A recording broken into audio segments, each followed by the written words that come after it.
Video games. What was once considered a gimmick and a waste of time by previous generations has grown to become America's next pastime and a global phenomenon. Today, people of all ages and backgrounds play video games, some more than others, but one thing that they all have in common is that they are all connected through one of the most diverse and rapidly developing industries that the world has ever seen. Less than 50 years ago, when video games first hit the market, the consumer was relatively limited. Only a handful of games such as Pac-Man and Space Invaders were available to play at the local arcade, and home console systems were a shell of what they are now, capable of playing only the most simplistic games such as Pong. Despite these drawbacks, it wasn't long before things began to take off. Kids all over America and across the globe were becoming glued to whatever screens they had access to, and it seems like before any of them could even blink, boom, video games had become a multi-billion-dollar industry. Fast forward about 50 years and $50 billion per year later, and it's almost ridiculous to consider how far the industry has come in such a short span of time. In a field that was once limited by technological capability, video games today seem to be only limited by the minds of those who create them. As technology has advanced exponentially over the years, so too have games, growing into what can now only be viewed as an art form. Notable titles such as BioShock, Skyrim, and Grand Theft Auto have really pushed the envelope of what games are capable of in terms of story, scope, and aesthetics. But when looking at this growth and development over time, the only thing more noteworthy than the games themselves might just be the way that we play them, and there is nothing that influences the way we play games more than the way that they are sold to us. When thinking about it, this might seem odd at first. Wouldn't the medium of the game and how we as gamers consume them influence the way we play them the most? Yes, but to a degree. The way I am looking at this is that how we play a game is rooted primarily in the purpose for which we are playing it. For decades, this purpose was based on the gameplay.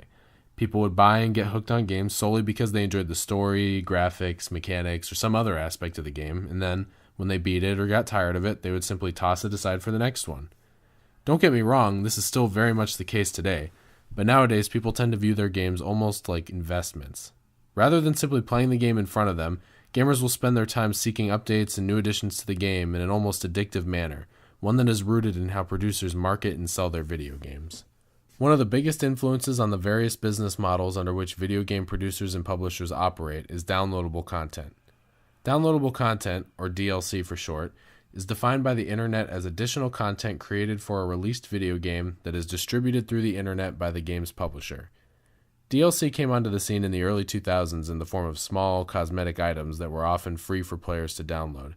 As connection speeds increased and storage capabilities expanded, though, developers were soon able to update and change games in entirely new ways.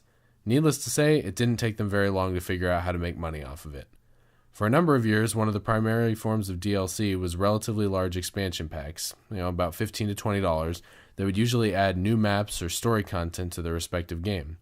Today, most AAA video game titles such as Call of Duty or Battlefield operate under the pretense that they're going to be offering 4 to 5 expansion packs during the life of the game.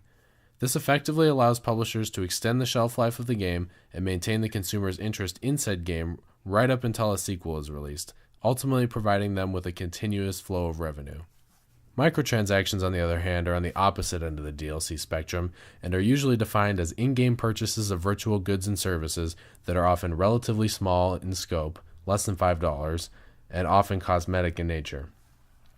Just like larger forms of DLC, microtransactions have also been around for quite a long time, but are typically utilized mainly in free-to-play games.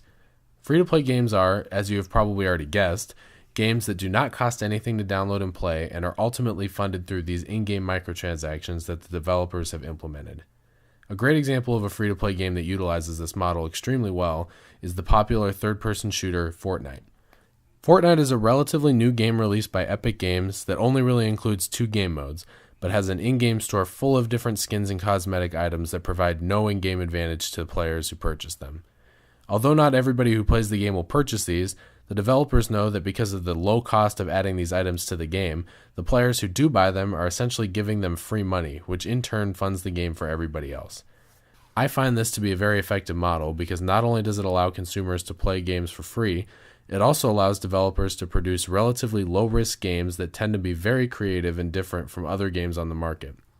Free-to-play games also have a lot of upside in that the more that people play, the more money the game makes, which ultimately helps it grow and get updated, leading to a very fun gaming experience. Recently, though, AAA developers have been trying extremely hard to implement microtransactions into their titles as well, and for a couple of years they have been doing it quite successfully, much to the dismay of gamers around the world.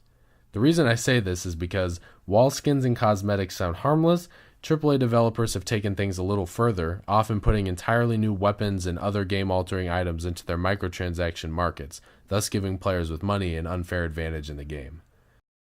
Another in-game combination that has become quite popular is the addition of gambling to games in the form of loot drops. Loot drops are in-game item packs that usually award the player with 3 items that are randomly selected from the game's digital inventory. One notable example of this is really any Call of Duty game from like the last 4 years or so, particularly Black Ops 3.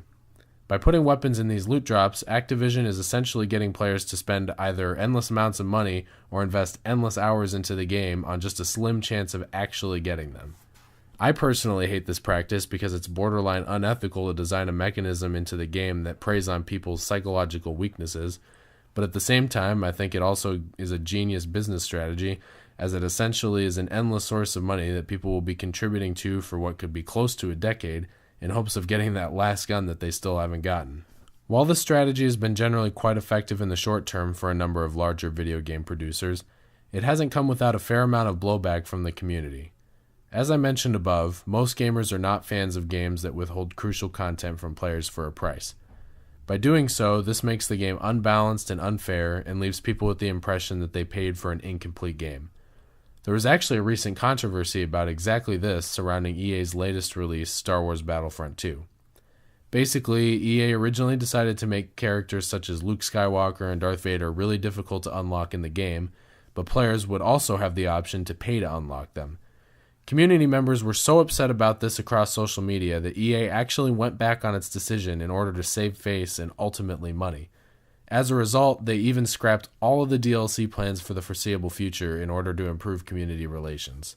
Considering this happened to such a high-profile company, I speculate that this could at least temporarily change the way AAA games will approach microtransactions in the future. By crossing the very thin pay-to-win line, EA showed the world exactly what happens when you betray the gaming community and, more importantly, their money. Going forward, I believe that the gaming industry will continue to be filled with pricey cosmetic items, but we will see a slight dip in the popularity of AAA titles that include microtransactions.